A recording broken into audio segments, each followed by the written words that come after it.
Hi guys, എല്ലാവർക്കും ഒരു പുതിയ വീഡിയോയിലേക്ക് സ്വാഗതം. ഇന്ന് നമ്മൾ ഡിസ്കസ് ചെയ്യാൻ പോകുന്നത് നമ്മൾ പോക്കോ ലോഞ്ചർ അല്ലാതെ വേറൊരു ലോഞ്ചറിനെ കുറിച്ചിട്ടാണ് കേട്ടോ.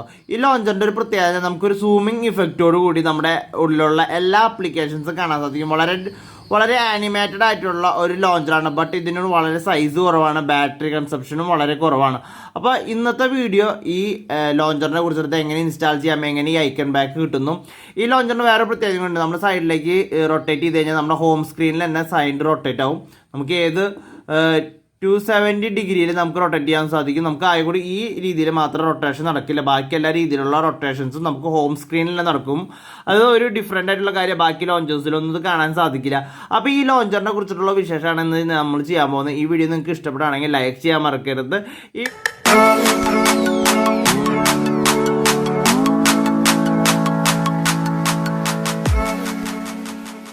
അപ്പോൾ നമ്മുടെ സാധാരണ രീതിയിൽ നമ്മുടെ സ്മാർട്ട് ഫോൺ ഈ രീതിയിലാണ് ഇരിക്കുക എന്ന് വെച്ചിട്ടുണ്ടെങ്കിൽ പോക്കോ ലോഞ്ചറിൻ്റെ സെറ്റിങ്സോട് കൂടിയിട്ട്. അതിനുശേഷം നമ്മൾ പ്ലേ സ്റ്റോറിൽ പോയതിനു ശേഷം ലെൻസ് എന്ന് പറഞ്ഞിട്ടുള്ള ലോഞ്ചർ ഉണ്ട്, ലെൻസ് ലോഞ്ചർ എന്ന് പറഞ്ഞിട്ടുള്ളത്.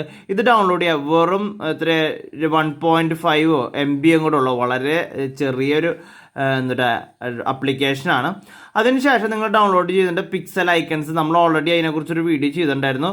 പിക്സൽ ഐക്കൺ ബാക്ക് എന്ന് പറഞ്ഞിട്ടുള്ളത്. പിക്സൽ ഐക്കൺ ബാക്ക്, ഈ കാണുന്ന പിക്സൽ ഐക്കൺ ബാക്ക് നമ്മൾ ഡൗൺലോഡ് ചെയ്യുക. ഞാൻ ഓൾറെഡി പറഞ്ഞിട്ടുണ്ട്. പിക്സൽ പൈ ഐക്കൺ ബാക്ക് എന്ന് പറഞ്ഞാൽ ഈ രണ്ട് ആപ്ലിക്കേഷൻസ് നമ്മൾ ഡൗൺലോഡ് ചെയ്യാം.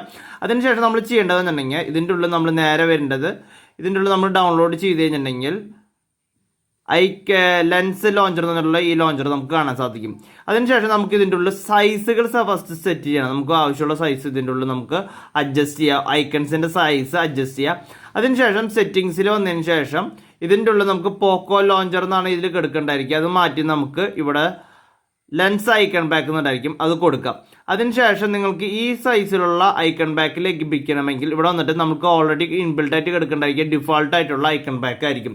അത് നിങ്ങൾ ജസ്റ്റ് ഇനേബിൾ കൊടുത്തതിന് ശേഷം അതിനുശേഷം അടിയിലേക്ക് വരിക. അത് കഴിഞ്ഞാൽ പിക്സൽ ഐക്കൺ ബാക്ക് ഉണ്ടല്ലോ, അത് നമ്മൾ ജസ്റ്റ് ക്ലിക്ക് ചെയ്യുക, ഓക്കെ കൊടുക്കുക. അപ്പോൾ നമ്മുടെ പരിപാടി കഴിഞ്ഞു. അപ്പോൾ നമുക്ക് ഇനി അത് കഴിഞ്ഞാൽ ഇവിടെ ഡോൺ ഷോ എന്നുകൂടി കാണിച്ചതിന് ശേഷം ഇവിടെ ക്ലിക്ക് ചെയ്യുക. അതിന് ശേഷം നമുക്ക് ഇനി ഒരു രീതിയിലുള്ള പോക്കോ ലോഞ്ചറിൻ്റെ സിസ്റ്റം നമുക്ക് കാണാൻ സാധിക്കില്ല. നമ്മൾ ജസ്റ്റ് നോക്കി നോക്കുക. വളരെ രസകരമായി. ഇതിൻ്റെ ഉള്ളിൽ നമുക്ക് എങ്ങനെ സെലക്ട് ചെയ്യാന്നുണ്ടെങ്കിൽ നമുക്ക് ഏത് ഐക്കണാണ് സെലക്ട് ചെയ്യുന്നത് ജസ്റ്റ് അവിടെ കൊണ്ടുവന്ന് വെച്ച് കഴിഞ്ഞിട്ടുണ്ടെങ്കിൽ ഓട്ടോമാറ്റിക്കായിട്ട് അവിടെ സെലക്ട് ആവും. ഇപ്പോൾ ഞാൻ ഇതിലേക്ക് ക്ലിക്ക് ചെയ്യുക. നിങ്ങൾക്ക് വേണമെങ്കിൽ ഡയറക്റ്റായിട്ട് ഇവിടെ ക്ലിക്ക് ചെയ്യാൻ സാധിക്കും. ബട്ട് നിങ്ങൾക്ക് ഇത്തിരി കൂടി ആനിമേറ്റഡ് ആയിട്ടുള്ള രീതിയിൽ വേണമെങ്കിൽ ജസ്റ്റ് ഇങ്ങനെ വന്നിട്ട് എവിടെയാണോ കൊണ്ടുപോയിക്കണമെങ്കിൽ ഈ സെക്യൂരിറ്റിയുടെ അവിടെ വയ്ക്കുക. അത് സെക്യൂരിറ്റി തന്നെയാണ് ഓപ്പൺ ആയി വരും. അല്ലാത്ത രീതിയിൽ ജസ്റ്റ് ക്ലിക്ക് ചെയ്യാം. ഇതിൻ്റെ ഒരു മെയിൻ ആയിട്ടുള്ള കാര്യം പറഞ്ഞാൽ എല്ലാതും നമുക്ക് ഇതിൻ്റെ ഉള്ളിൽ തന്നെ കസ്റ്റമൈസ് ചെയ്യാന്ന് പറയും, എല്ലാ ആപ്പും. ഈ ലോഞ്ചർ ഇഷ്ടപ്പെട്ടില്ല നിങ്ങൾ ചെയ്യേണ്ടതെന്നുണ്ടെങ്കിൽ ഇവിടെ പോക്കോ ലോഞ്ചറിൻ്റെ ഓപ്ഷൻ കാണാൻ സാധിക്കും. അതിൽ ജസ്റ്റ് ക്ലിക്ക് ചെയ്യുക. ക്ലിക്ക് ചെയ്ത് കഴിഞ്ഞാൽ നേരെ പോക്കോ ലോഞ്ചറിൽ പോകും. അതിനുശേഷം നമ്മൾ ചെയ്യേണ്ടതെന്നുണ്ടെങ്കിൽ ഇവിടെ നിന്നുണ്ടെങ്കിൽ നമുക്ക് സെറ്റിങ്സ് കാണാൻ സാധിക്കും. സെറ്റിങ്സിൻ്റെ ഉള്ളിൽ ഇവിടെ ലെൻസ് ലോഞ്ചർ എന്നാൽ കിടക്കേണ്ടായിരിക്കും. അത് മാറ്റിയിട്ട് നിങ്ങൾക്ക് ഇവിടെ പോക്കോ ലോഞ്ചർ എന്ന് സെറ്റ് ചെയ്ത് കഴിഞ്ഞാൽ പിന്നെ പോക്കോ ലോഞ്ചർ തന്നെ വർക്കാവുള്ളൂ. നിങ്ങൾക്ക് അൺഇൻസ്റ്റാൾ ചെയ്യണമെങ്കിൽ ഞാൻ പറഞ്ഞു തരേണ്ട കാര്യമില്ല, സിമ്പിളാണ്. ഇത് ലോങ് പ്രസ് ചെയ്യുക. ലോങ് പ്രസ് ചെയ്ത് കഴിഞ്ഞിട്ടുണ്ടെങ്കിൽ ഇവിടെ മോൾഡർ ഓപ്ഷൻ കാണാൻ സാധിക്കും. അത് ക്ലിക്ക് ചെയ്ത് കഴിഞ്ഞിട്ടുണ്ടെങ്കിൽ നേരെ നമുക്ക് സെറ്റിങ്സിൽ പോയിട്ട് നമുക്ക് അത് ഡെലിറ്റ് ചെയ്ത് കളയാവുന്നതാണ്. അപ്പോൾ നിങ്ങൾക്ക് വളരെ സിമ്പിളാണ്. നിങ്ങൾക്കൊരു ഡിഫറെൻ്റ് ആയിട്ടൊരു ഫീൽ എക്സ്പീരിയൻസ് ചെയ്യാൻ വേണ്ടിയിട്ടാണ് ഞാൻ ഈ ലോഞ്ചറിൻ്റെ കാര്യം തന്നെ കുറേ പേരായിട്ട് ചോദിക്കുന്നത്. അതുകൊണ്ടാണ് ഞാൻ ഈ ലോഞ്ചർ തന്നെ പറഞ്ഞതിനായിട്ട്. കാരണം ഞാനിത് ഒരു ദിവസമായിട്ട് യൂസ് ചെയ്തുകൊണ്ടിരിക്കുക. എനിക്ക് അത്ര വലിയ ഡിഫിക്കൽറ്റി ഒന്നും ഫീൽ ചെയ്തിട്ടില്ല. ഒന്ന് യൂസ് ടു ആനായിട്ടൊരു ടൈം എടുക്കും. ആ ടൈം കഴിഞ്ഞിട്ടുണ്ടെങ്കിൽ നമുക്ക് ഈ ആപ്പ് വളരെ രീതിയിൽ, ഈ ലോഞ്ചർ വളരെ രീതിയിൽ യൂസ്ഫുൾ ആയിരിക്കും. അപ്പോൾ ഇന്നത്തെ വീഡിയോ അവസാനിപ്പിക്കുകയാണ്. ഇന്നത്തെ വീഡിയോ നിങ്ങൾക്ക് ഇഷ്ടപ്പെട്ട് കഴിഞ്ഞാൽ ലൈക്ക് ചെയ്യാൻ മറക്കരുത്. പുതിയ വീഡിയോ ഇട്ട് വരുന്നവരെ വെയിറ്റ് ചെയ്യാം. Thank you for watching.